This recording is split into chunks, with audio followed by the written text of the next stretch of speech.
बिस्मिल्लाहिर्रहमानिर्रहीम। अस्सलाम वालेकुम नाज़रीन, प्रोग्राम न्यूज़ रूम में खुशामदीद। मैं हूँ सुमेरा मिर्ज़ा। आज के प्रोग्राम के अहम पॉइंट्स पर नजर डालते हैं, फिर वापस आते हैं।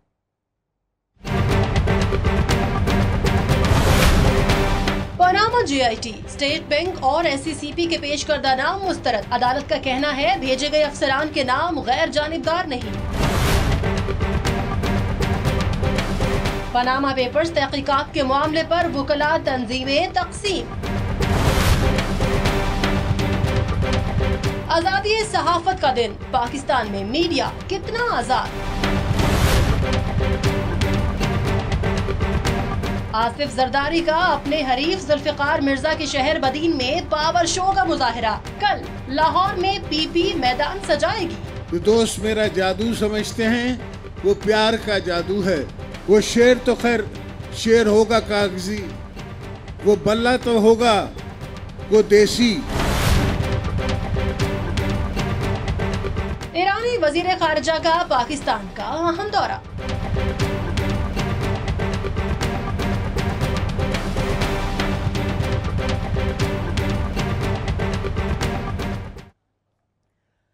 प्रोग्राम के पैनल में जो नाम शामिल हैं इनमें लाहौर से हैं आरिफ निज़ामी साहब हमारे साथ, और इस्लामाबाद स्टूडियो से इजहारुल हक साहब और खावर घुमन साहब।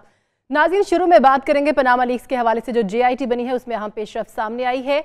JIT के हवाले से सुप्रीम कोर्ट ने अफसरान के नाम तलब किए थे। उसमें स्टेट बैंक और SCCP के नाम से की तरफ से जो नाम दिए गए हैं उस पर अदम एतमाद का इजहार किया गया है सुप्रीम कोर्ट की जानिब से। निज़ामी साहब, अदम एतमाद जो है वो भी एक वजह जाहिर की गई है। ये कहा गया कि जी ये नाम जानबदार उस तरह ही है। अब पता नहीं इनके पास कोई उनकी कोई एहतियार होगी या कोई ऐसी चीज़ होगी जिसकी बेसिस पे फाजल जजों ने ये इस पर नाराज़गी का इज़हार किया और अगली दफ़ा स्टेट बैंक के गवर्नर और SCCP के चेयरमैन को तलब किया। सही। लेकिन ये मसला जो है ना, ये शुरू से ही क्रिटिक्स जो कह रहे हैं ना कि जो ये JIT है ये नॉन स्टार्टर है। आज भी पीपल्स पार्टी की तरफ से कहा गया बिल्कुल कि ये किस तरह 18 ग्रेड का जो अफसर है उसकी ACR तो उसके सुपीरियर ने लिखनी है, सियासतदान तो बाद में आते हैं। बिल्कुल सही। तो ये बड़ा कोई नए एक्सपेरिमेंट है जिसके तहत ये काम किया जा रहा है। और स्वाय इसमें दूसरा जो पहलू है ये कि इसमें MI और ISI की इंक्लूजन पर भी नुक्ताचीनी हो रही है, ख़ास तौर पे लीगल हलकों की तरफ से, वकला की तरफ जी, से। बिल्कुल। बाज़ जमहूरी जो पसंद लोग हैं वो ये कहते हैं कि ये इसमें फिर फाजल अदालत ने फिर इसमें ज़बरदस्ती ऐसे अदारों को घुसेड़ दिया जिनका इससे कोई तल्लुक़ नहीं है कोई। एक तो ये मसला है। दूसरा मसला ये है कि जो जहाँ तक ये बेंच बना है इस पर कोई हैरानगी नहीं हुई, क्योंकि ये तीनों फाजिल जजों ने कहा था कि ये मज़ीद तहकीकात की ज़रूरत है। ठीक है। अब बाज़ लोग एतराज़ करेंगे कि उन लोगों के नाम क्यों नहीं है जो जिस तरह जस्टिस आसिफ सईद खोसा साहब का नाम नहीं है और उनका नाम नहीं है जो उनके साथ थे। जी जी। और वो नेचुरली, क्योंकि वो तो पहले ही कह चुके थे कि उन्होंने तो ओपन एंड शट केस करके उनको डिस्क्वालीफाई कर दिया था। एग्जैक्टली। तो इस सूरत हाल में उनका तो होना या कोई अचंभे की बात नहीं है। ठीक है। एक जो दूसरा पहलू जो सामने आ रहा है वो ये है कि वकला भी बड़े डिवाइडेड हैं इस मामले में। यानी ये जो कार्रवाई हो रही है आगे इस हवाले से, और दूसरी तरफ पनामा गेट के हवाले से PTI की बड़ी कोशिश है किसी तरीके से वकला की तहरीक की तरफ पे एक तहरीक चलाई जाए। उस ज़मन में जो ख़ास तौर पे जो सुप्रीम कोर्ट बार एसोसिएशन के प्रेसिडेंट हैं वो एक तरफ जा रहे हैं, जो पाकिस्तान बार काउंसिल है वो दूसरी तरफ जा रही है। हाई कोर्ट बार और उनकी उन्होंने रखी हुई हैं 5 और 13 मई को, वो 20 मई को अपनी। तो वकला जो हैं वो इतने डिवाइडेड हो गए हैं, क्योंकि इसमें भी मसला ये है कि एक हामिद खान ग्रुप है जो PTI का खासुल खास है, एक आसमा जो है अगरचे वो खुद अहदेदार नहीं लेकिन उनका ग्रुप है वो बड़ा फ़ाल है। तीसरी तरफ पीपल्स पार्टी के भी बहुत सारे लोग जो हैं वो इस मामले में बतौर वकील उनका ज़रा पॉइंट ऑफ व्यू डिफरेंट है।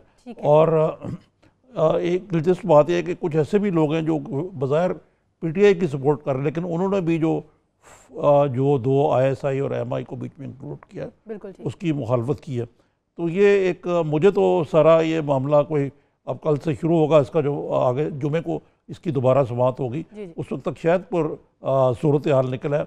फिलहाल तो ये कन्फ्यूजन ही लग रही है मुझे। ठीक है, इजहार साहब, मरियम नवाज तो कह रही थी कि पनामा लीक्स केस जो है ये कोई रद्दी की टोकरी है, इतना खास नहीं है, ये ओवर कॉन्फिडेंस इन नामों की वजह से तो नहीं था कहीं जो मुस्तरद हो गए?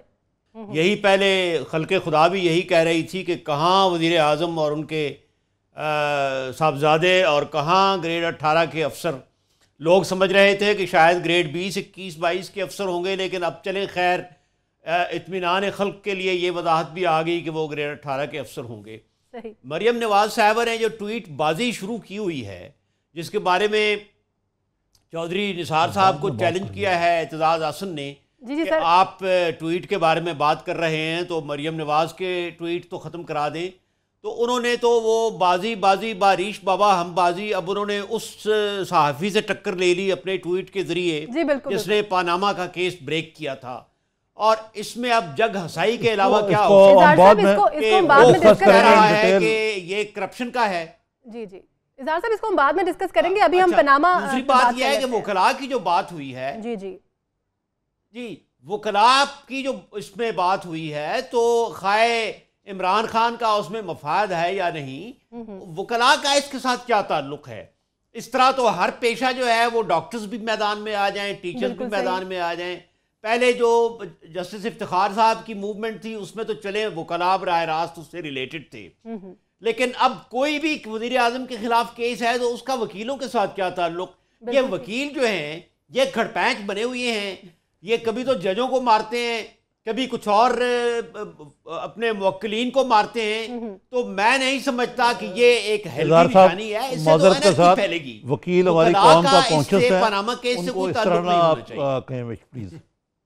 ठीक है, गुमन साहब क्या कहेंगे? 10 अरब का इल्जाम लगाने वालों की बात फिर कहीं किसी हद तक सच होती नजर आ रही है आपको?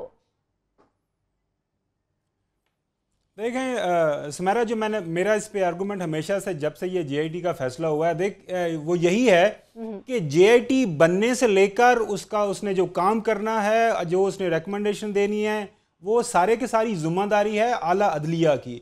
अब ये 3 जजेस साहबान का जो बेंच बन गया है, आज उनके पास जो भी हो सकता है, कहीं से भी रिपोर्ट्स आई हों, मेरे ख्याल में जो एमआई और आईएसआई के लोग इसीलिए उसमें रखे गए हैं कि ये जो लोग आए उनके बारे में कुछ इंटेलिजेंस रिपोर्ट्स आई, उनको पता करने के लिए उनसे ली जाएंगी। एनीवेज, ये सुप्रीम कोर्ट ऑफ पाकिस्तान की जिम्मेदारी है और जेआईटी ने जो भी काम करना है वो गलत करना है, सही करना है, उसकी जो भी रिकमेंडेशन है इवेंचुअली उसके ऊपर स्टैंप करनी है, वो सुप्रीम कोर्ट ऑफ पाकिस्तान के 3 जजेस साहबान ने। लेकिन ठीक कहते हैं आप गुमन साहब, लेकिन आप हम लोग उस दिन भी बात करते थे जिस दिन इस बारे में ये फैसला आया था, आप बड़े पुरुम्मीद थे इस मामले पर, और आज आप ही उसके बारे में नहीं, सुमेरा अभी इसमें नाउमीदी वाली कौन सी बात है? अभी तो केस चल रहा है, हेयरिंग्स चल रही है। आपके क्या ख्याल है? आज जो उन्होंने 2-4 नाम और मांग लिए तो इसका मतलब है केस खत्म हो गया? केस तो अभी चलना है, ये हो नहीं सकता ये सारे का सारा केस किसी मंतकी अंजाम तक न पहुंचे। जी जी, इसमें बड़े सीरियस इश्यूज हैं। अब एक तरफ जैसे आपने भी, अगर इसमें बाद में बात करनी है, जी जी, आपको माल्टा का वजीर आजम जो है वो उसको रिजाइन करना पड़ा, उसकी बीवी का नाम था, लेकिन इस पे हम बाद में बात करेंगे। लेकिन मैं ये जरूर फिर से ये रिएटरेट करूंगा कि वकील हमारे जो हैं, वकलाक जो हैं, उन बड़े हमारे मोअज़्ज़ज़ तबका है और हमें मेरा ख्याल से उनका बहुत रोल है पाकिस्तान में बहाली जमहूरियत के लिए और जमहूरी इदारों के लिए। तो उसको जरा मद्देनजर रखना चाहिए। कंप्लीट कीजिए प्लीज। जी, जो वकला, जी सुमेरा, जो वकला की बात है ना, कि वकला की बात ये कभी हो नहीं सकता कि पाकिस्तान के अंदर मुस्लिम लीग नून की हुकूमत हो ये और इदारों के अंदर डिवाइड ना डालें।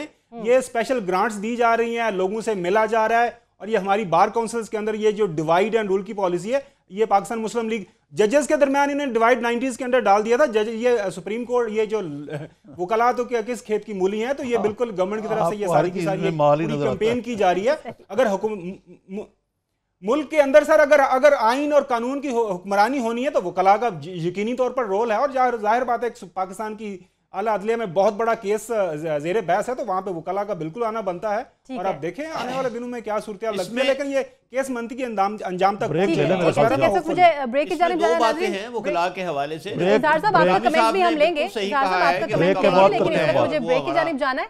ब्रेक के बाद वापस आएंगे, फिर आपका कमेंट लेंगे, इस पर भी बात करेंगे, डॉन लीक्स पर भी बात करेंगे, एतजाज अहसन ने क्या कहा है, परवेज रशीद ने क्या कहा है, इन तमाम मौज़ूआत पर बात होगी। लेकिन ब्रेक के बाद अलविदा।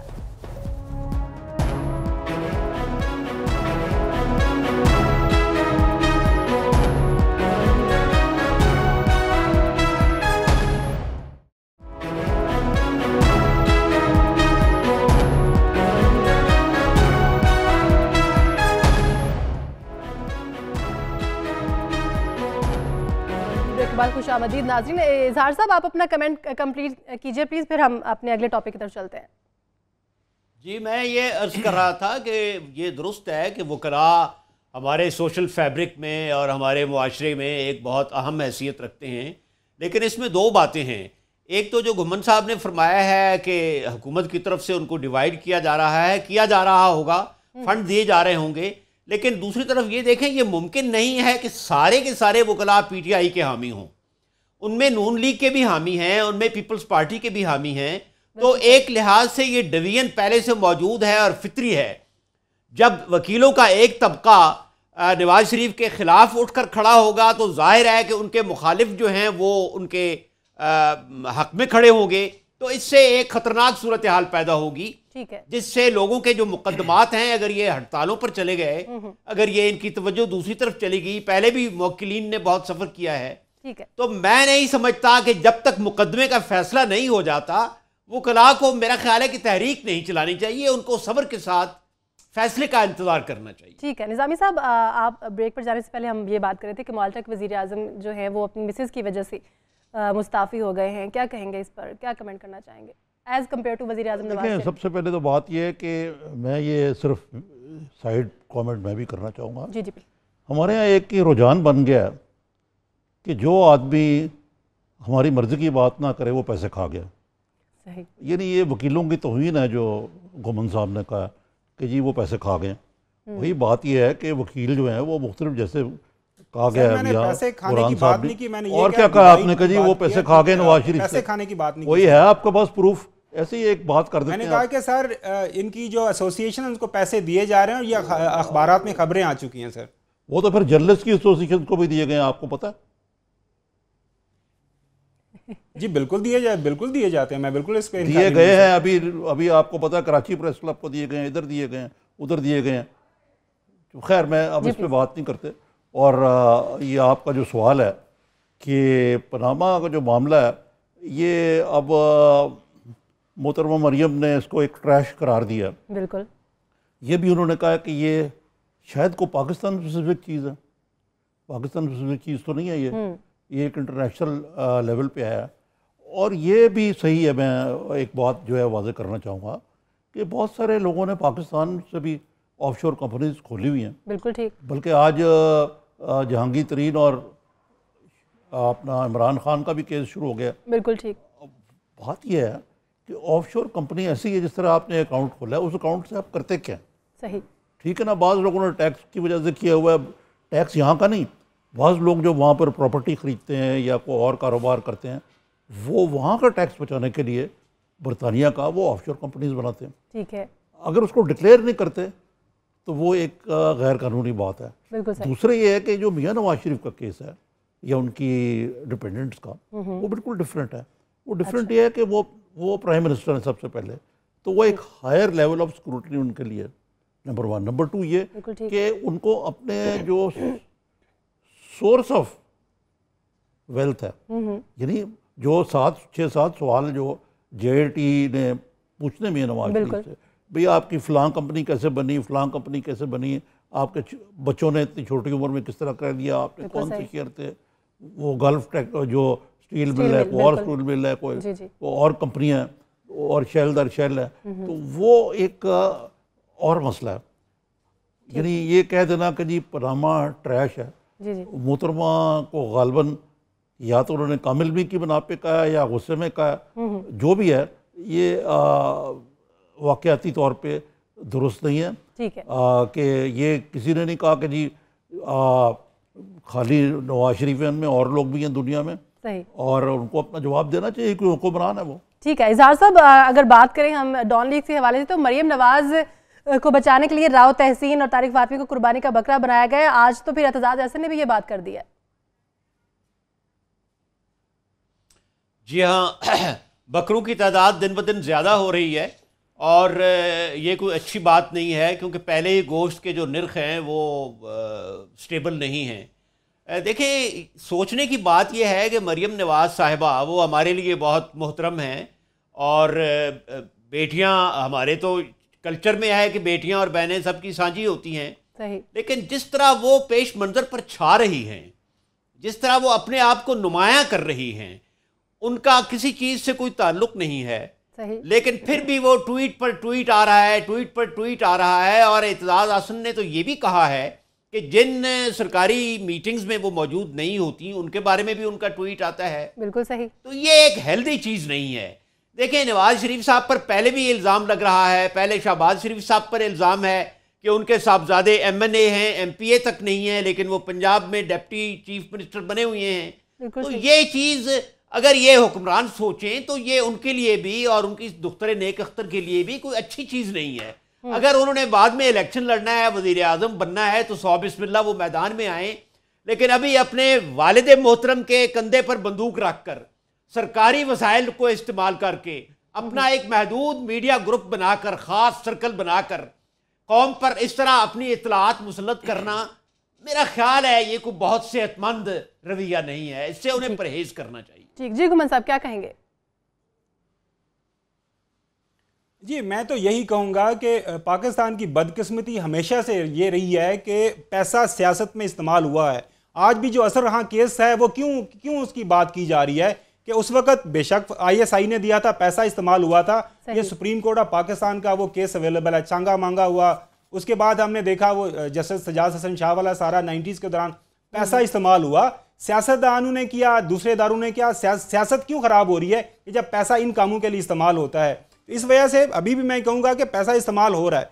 अब आ जाते हैं दूसरी तरफ कि ये ट्वीट वाला इशू है। अभी इशू ये सारा चल रहा है कि एक ही मुहिम चल रही है, चाहे वो डॉन लीक हो, चाहे वो पनामा लीक हो, वो सारे का सारा गवर्नमेंट की तरफ से एक मुहिम चल रही है, वो है मरियम नवाज शरीफ बचाओ मुहिम।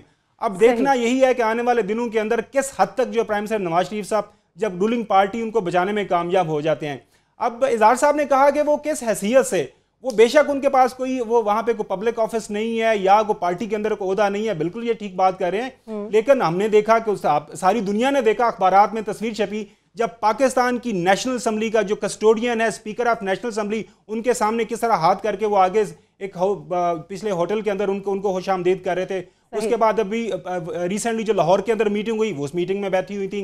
वो प्राइम मिनिस्टर ऑफिस में रह रही हैं, प्राइम मिनिस्टर ऑफिस के अंदर अक्सर मीटिंग्स में मुलाकातें करती हैं, बाहर के लोगों को आगे मिलती हैं। गलत हो रहा है, लेकिन अब उनके सारे वुज़रा कहते हैं कि हमारी फ्यूचर की लीडर हैं वो मरियम नवाज शरीफ साहब हैं।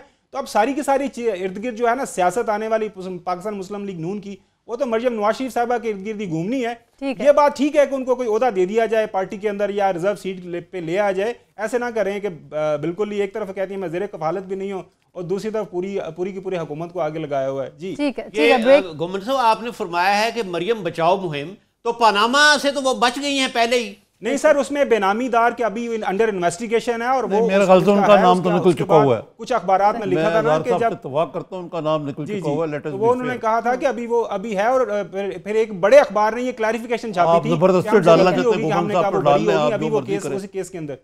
सही है, ठीक है। इस वक्त मुझे ब्रेक की जानिब जाना है। ब्रेक के बाद लेकिन नाज़रीन हम बात करेंगे कि परवेज रशीद ने भी अपना गुस्सा निकाला है। कहते हैं कि ऐसा वज़ीर इत्तलात चाहिए जिसका काम खबर रुकवाना हो। असल में कहना क्या चाहते हैं, ब्रेक के बाद बात करते हैं।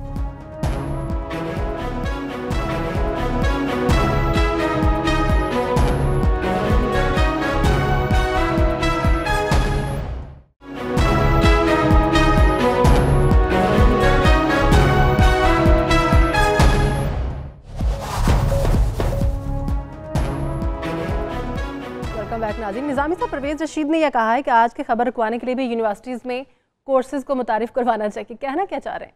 वो ये कहना चाह रहे हैं कि जो राव तहसीन साहब ने भी कहा है कि मुझे पर इल्ज़ाम है कि मैंने खबर नहीं रुकवाई। सही। परवेज रशीद साहब का भी यही कहना कि उन्होंने ये क्यों नहीं खबर रुकवाई। सबसे पहले तो बात यह है कि ये आज क्योंकि आज़ादी सहाफ़त का भी दिन है, बिल्कुल सही। पाकिस्तान में काफ़ी कुछ चेंज हो गया हुआ है। एक ज़माना था, शायद गोमन साहब के जर्नलिज्म में आ चुके थे या नहीं मुझे नहीं पता, जब प्रेस एडवाइस दी जाती थी। सही। कि जी आप ये ख़बर नहीं लगाएंगे, आज ये नहीं करेंगे, ठीक, ये नहीं करेंगे।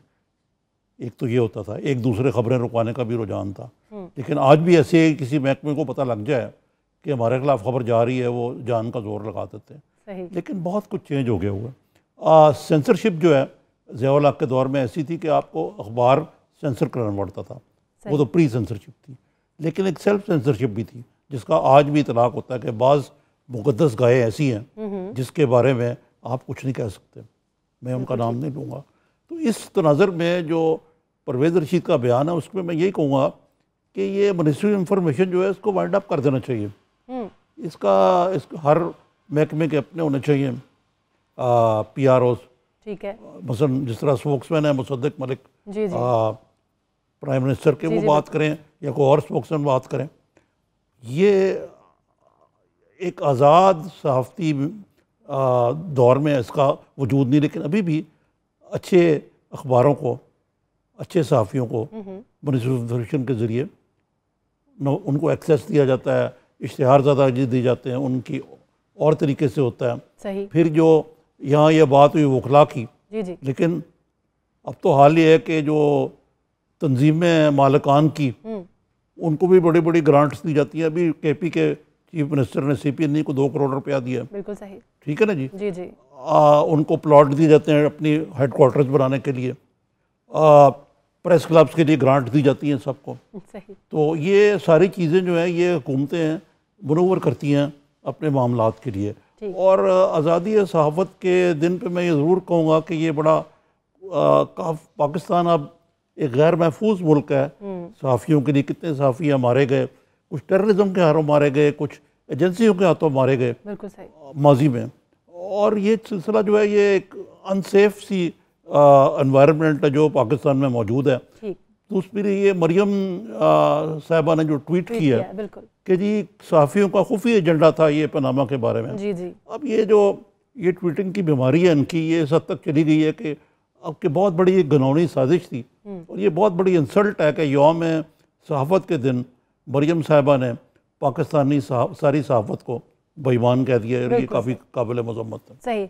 इज़हार साहब, एक रिपोर्ट के मुताबिक निज़ामी साहब इसके साथ साथ जी घुमन साहब जी अच्छा नहीं, मैं वो यही कह रहा था कि ये पाकिस्तान मुस्लिम लीग नून हक की हुकूमत, जिस तरह आपने कहा कि मरियम साहबा को ये आज़ाद ट्वीट नहीं करना चाहिए था, लेकिन जो सहाफ़ियों को इन्होंने भी फैसिलिटेट किया है इस गवर्नमेंट के अंदर, वो बेमिसाल है। इज़हार साहब, एक रिपोर्ट के मुताबिक मैक्सिको के बाद पाकिस्तान दुनिया में सहाफ़ियों के लिए दूसरा खतरनाक तरीन मुल्क है। बड़े अफसोस की बात है, लेकिन क्या समझते हैं, क्या वजूहात हैं इसकी? जी, यहाँ बहुत से सहाफ़ी कत्ल हुए हैं और गिरफ़्तार भी हुए हैं। दहशतगर्दी के हवाले से बहुत ख़तरनाक काम हुआ है। लेकिन मैं एक और एंगल से बात करना चाहता हूँ। मैंने बकरों का नाम लिया था, निज़ामी साहब ने गाय का नाम लिया, तो यूँ लगता है कि जैसे हम किसी मंडी मवेशिया में खड़े हैं और मुल्क को भी मंडी मवेशियों की तरह चलाया जा रहा है।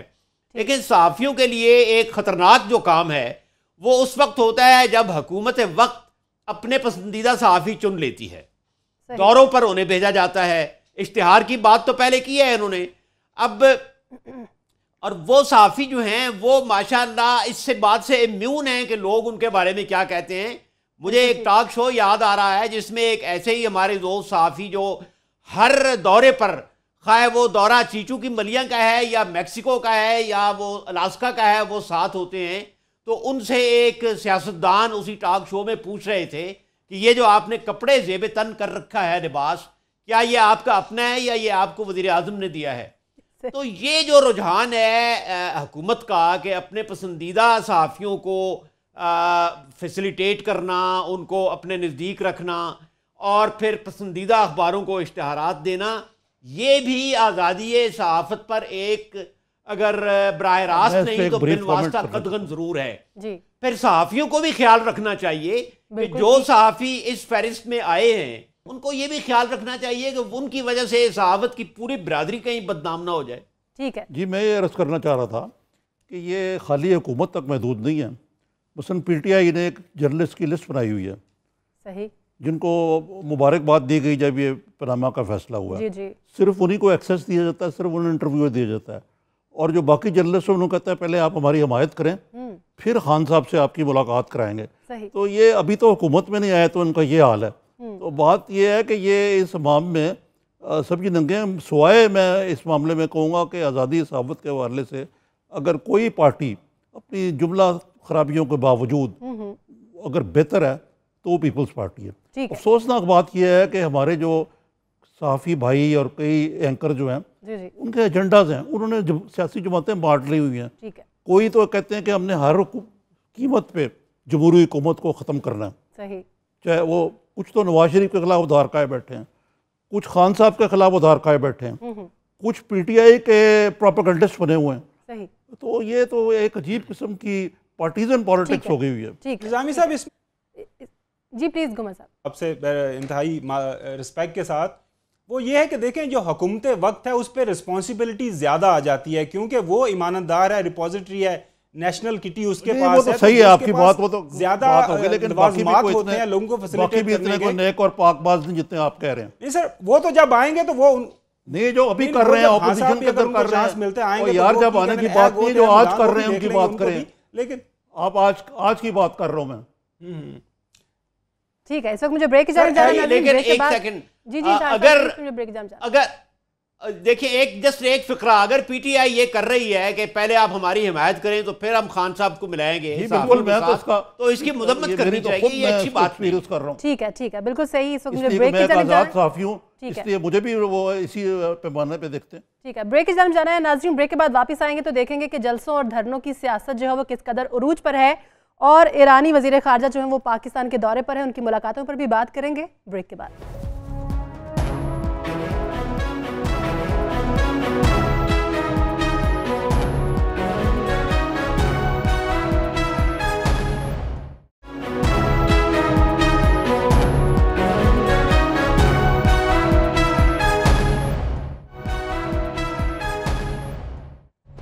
ब्रेक के बाद खुशामदीद नाज़रीन। निज़ामी साहब, सऊदी शहजादे के ईरान के हवाले से जो बयान आया है उसके बाद पाकिस्तान की जो सालिसी बनने की कोशिशें हैं उसको किस तरह से देखते हैं आप? लेकिन ये शहजादा सलमान ने तो साफ कह दिया कि कोई ईरान जो है विलन ऑफ द पीस है, वो दहशत गर्दी कर रहा है पूरे खत्ते में।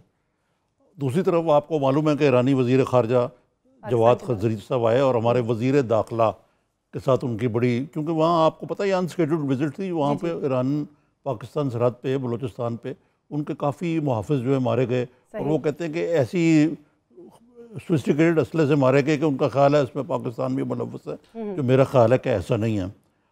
यकीनन ये जो हमारे जो जनरल साहब वहाँ तशरीफ ले गए, जनरल रहील शरीफ रिटायर्ड जो है आर्मी चीफ, ये कुछ नहीं कर पाएंगे, ना कोई सालिसी का मसला है। हम उनके एक मोरे बन गए अमेरिका और ईरान के, क्योंकि जब से अमेरिका और सऊदी अरबिया के जब से सऊदी अरब को ट्रंप की सपोर्ट हासिल हुई जो ओबामा के होते हुए नहीं थी। ठीक है। इसके साथ में एक और आपको जो बड़ी तशवीशनाक चीज़ है पाकिस्तान के लिए कि अभी तुर्की के सदर जो हैं तैयब अर्दोगान भारत के दौरे पे थे।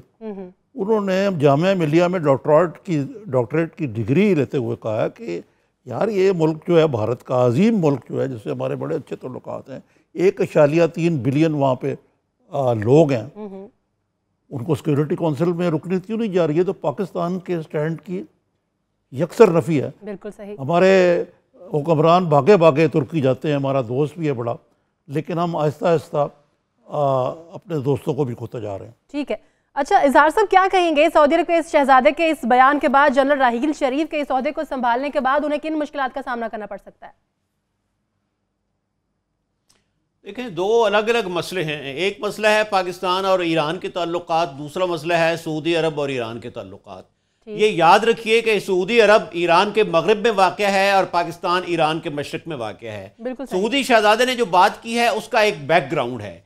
उसका बैकग्राउंड ये है कि ईरान में एक अल-कुद्स फोर्स है, ये जिसके कमांडर बहुत मशहूर जनरल हैं, जनरल कासिम सुलेमानी। ये अल-कुद्स फोर्स का सिर्फ ये काम है कि जो मगरिब, ईरान के मगरिब की तरफ मुसलमान ममालिक हैं मिडल ईस्ट के, उनमें अपना असर फैलाया जाए, और अल-कुद्स फोर्स के जो सिपाही हैं ये वहाँ जाकर शाम में, इराक में, यमन में ये लड़ते हैं। और जो उनकी 36th एनिवर्सरी थी ईरानी रेवोल्यूशन की, उसमें कासिम सुलेमानी ने ये खुलम खुला कहा था कि हम अपने ईरानी जो रेवोल्यूशन की एक्सपोर्ट बाहर देख रहे हैं, बहरैन से, उनके अल्फाज ये थे, बहरैन से इराक तक और शाम से शुमाली अफ्रीका तक, सही, यानी नॉर्थ अफ्रीका तक। तो ये बैकग्राउंड जेन में रखना चाहिए। अगर ईरान की एक्सपेंशनिस्ट पॉलिसी है, अल-कुद्स फोर्स है, और ये कासिम सुलेमानी इतने इंपॉर्टेंट जनरल हैं कि जब सीरिया के सिलसिले में ईरान का वफद गया रूस में, पुतिन ने, तो इसको ही had to fly later on as a special arrangements, क्योंकि इनके बगैर वहां बात नहीं हो सकती थी। ठीक। अब जहां पाकिस्तान का ताल्लुक है, तो हम जिसको कहते हैं ना वॉकिंग ऑन टाइट रोप, तो हम बड़ी मुश्किल पोजीशन में हैं, क्योंकि ईरान के साथ सियासी हमआहंगी हमारी नहीं है, कल्चरल और हमारे जो अखुवत और बिरादरी का ताल्लुकात है वो बहुत ज्यादा है। ठीक है। कल्चरली तो ईरान ने हमें इस तरह संभाला हुआ है कि जिन अपने मशाहिर और शुअरा को हम भूल चुके हैं, जी जी। ईरान उनकी किताबें छाप रहा है, इकबाल की, गालिब का फारसी कलाम, बेदिल, अमीर खिसरो, अबुल फजल और फैजी। तो हमें बहुत एहतियात के साथ चलना होगा, और Iran we can't afford to lose Iran. ठीक है, ठीक है। गुमर साहब, पाकिस्तान के तमाम पड़ोसी ममालिक के साथ ताल्लुकात हम देख रहे हैं कि कशीदा हैं। इस बयान के बाद पाकिस्तान कहां खड़ा है? सुमेरा, मैंने पॉलिटिकल साइंस पढ़ी है। पॉलिटिकल साइंस के अंदर जो आईआर के अंदर एक बेसिक प्रिंसिपल सिखाया जाता है कि इंटरनेशनल रिलेशंस के अंदर कोई परमानेंट दुश्मन और दोस्त नहीं होते। जो परमानेंट चीज़ होती है वो होती है नेशनल इंटरेस्ट। मोदी सऊदी अरब जाते हैं तो उनको जो हाईएस्ट सिविल अवार्ड दिया जाता है। अभी यौम जमहूरिया हुआ है 26 जनवरी को, वहां पे यूएई का प्रिंस आया था, तो 60 बिलियन डॉलर की इन्वेस्टमेंट की उन्होंने अनाउंस किया है वहां के ऊपर। अब यह है कि वही हमारे ब्रादर इस्लामी मुल्क हैं, हमें एक ही चीज को देखना है, हमारे मुल्क का इंटरेस्ट किस में अच्छा सर्व हो रहा है। जहां पे हमारा मुल्क का अच्छा इंटरेस्ट सर्व हो रहा है हमें उसके साथ जाना चाहिए। ये जो है ना पैन इस्लामिज्म और लार्जर इस्लामिज्म और उसके बाद ये जो हमें सबक सिखाए जाते हैं, ये कोई चीज़ नहीं होती। इंटरनेशनल रिलेशंस में आप मजबूत हैं, आपका अंदरूनी तौर पर मजबूत हैं तो सब ठीक है। अगर आप अंदरूनी तौर पर कमज़ोर होंगे तो ये कोई आपकी मदद को नहीं आएगा। लिहाजा हमारी हुकूमत को वही पॉलिसी लेके आगे जाना चाहिए जिसे हमारे नेशनल इंटरेस्ट सर्व होते हैं। सिर्फ इतना ही कहना है। या मैं एक फकरा सिर्फ कहना है, वो ये कि ये बड़ा मशहूर लतीफ़ा है, ये बड़ा मशहूर लतीफ़ा है कि जब पाकिस्तान का कोई वफद गया वहाँ, तो उन्होंने कहा कि ये अफगानिस्तान के वजीर रेलवे हैं, तो पाकिस्तानियों ने कहा कि रेलवे के आपके यहाँ तो रेलवे है ही नहीं, तो उन्होंने कहा आपके यहाँ भी तो कानून का वजीर है। देखें, वहाँ से वजीर खारजा आए हैं ईरान से, और वो मुलाकात अपने मुज़ाकरात किससे कर रहे हैं? हमारे वजीर दाखिला से। बिल्कुल ठीक है। जी हाँ, ये जो बात हुई है ना कि ईरान के बड़ी एक्सपेंशनिस्ट डिज़ाइन हैं, जी जी, ये ऐसा ही होगा कि वाकई उन्होंने उनको जैसे हज़ार साहब ने कहा उनको लड़ाई लड़ने दें, हमें तो अपने तल्लुकात बेहतर रखने चाहिए। लेकिन बदकिस्मती की बात यह है कि हम उसमें एक मोरा बन गए अपने आप को इस इस्लामी फ़ौज में फंसा के। ठीक है, ठीक है। बहुत शुक्रिया आरिफ निज़ामी साहब, इज़हारुल हक साहब और ख़ावर घुमन साहब। नाज़रीन, आज के प्रोग्राम में अब तक के लिए इतना ही। सुमेरा मिर्ज़ा को इजाज़त दीजिए। अल्लाह हाफ़िज़।